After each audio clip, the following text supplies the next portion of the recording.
think we can all agree that a physique just isn't complete without full, well-developed three-dimensional arms, yet you rarely see individuals who have actually achieved this feat, and this is likely due to deficiencies in their arm training.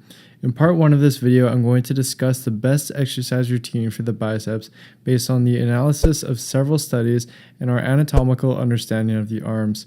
And in order to learn how to best train your biceps, it's vital that you first understand their anatomy. The biceps is a two-headed muscle consisting of a long head and a short head, and their individual growth will depend heavily on your exercise selection, as you'll see in this video. Another muscle that tends to be forgotten is the brachialis, which lies beneath the biceps and assists in flexing at the elbow. And when well developed, it can actually push your biceps up more to provide a better peak when flexing, as well as provide more separation between the biceps and triceps. So in order to best train your biceps, you want to choose exercises that will allow growth in both the long and short head of your biceps, as well as the brachialis. You may be wondering what chin-ups are doing in an arm routine, but in my opinion, they are one of the best exercises to grow your biceps, and scientific literature seems to agree with this. For example, this 2014 study by the American Council on Exercise compared EMG activation of the biceps with 7 different exercises. As you can see in the graph above, the chin-up was tied for second for activation of the biceps and managed to outperform traditional bicep exercises like the barbell curl or easy curl.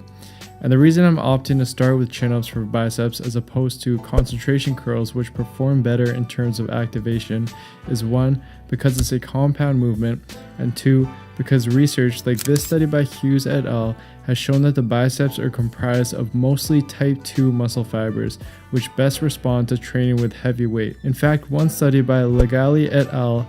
Found that each jump in relative load going from 30 to 90% of 1 rep max resulted in more bicep activation, meaning that in order to recruit all of the motor units of your bicep, you need to use heavy weight. And since you can easily overload chin-ups with weight and work up to very heavy loads with it, I suggest starting your biceps workout with them and going heavy for fairly low reps.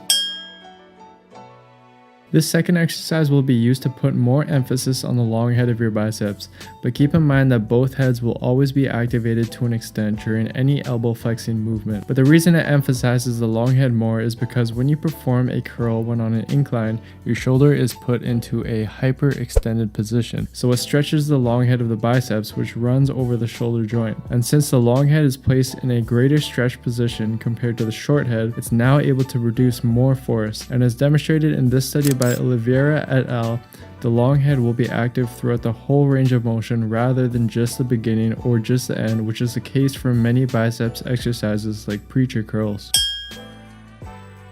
This next exercise will be used to put more emphasis on the short head of the biceps. I chose to include this exercise because, as we saw earlier in this study, the concentration curl elicited much higher bicep activation than the 7 other bicep exercises. And the reason it puts more emphasis on the short head of the biceps as opposed to the long head is because, as shown in this study by Sodman et al., activation of the short head of the biceps is maximized with combined flexion and supination. So you want to turn your wrist out during every rep in order to fully activate the short head of your biceps.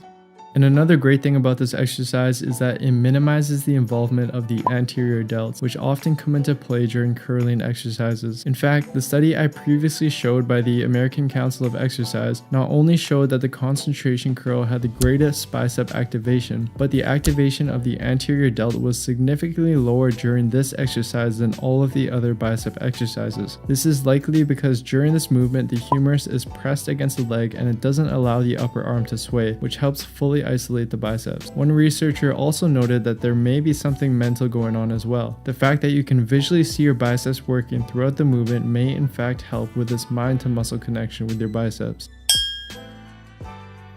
You want to use this last exercise to help target the brachialis and the brachioradialis, which are muscles that will help a lot in improving the aesthetics of your arm. The reason I chose easy bar curls with a reverse grip is because the brachialis inserts onto the ulna rather than the radius, simply meaning that it only has one purpose, and that is to flex the arm. Since it has no role in supinating the wrist like the biceps do, flexing the arm with a pronated grip will shift some of the work away from the biceps and onto the brachialis, triceps, which otherwise gets taken over by the biceps during regular curling exercises, which has actually been proven in various EMG studies like this one by Nato et al. That's basically it for the video, guys. I hope you enjoyed it. I suggest that you perform 3 sets of each of the exercises that I showed and also perform them in the order that I presented them in. And you want to train heavy for a fairly low rep range of around 6 to 8 reps, as this will allow you to fully recruit all of the motor units of your biceps. So if you liked my video and found it useful, then please do me a favor and support me by liking the video, leaving a comment down below as to what you found useful and what you liked about the video. And also, as always, please don't forget to subscribe to my channel and turn notifications on for my channel as well, as this will all really help me out. You may have noticed that this is part 1 of 2 for the arms video, so next week I'm going to be following up and releasing a triceps portion of it. So I highly suggest you check that out, and when it's up I'll put the link right here. You can also check it out in the link in the description box down below when it's ready. That's it for today, guys. I'll see you next time.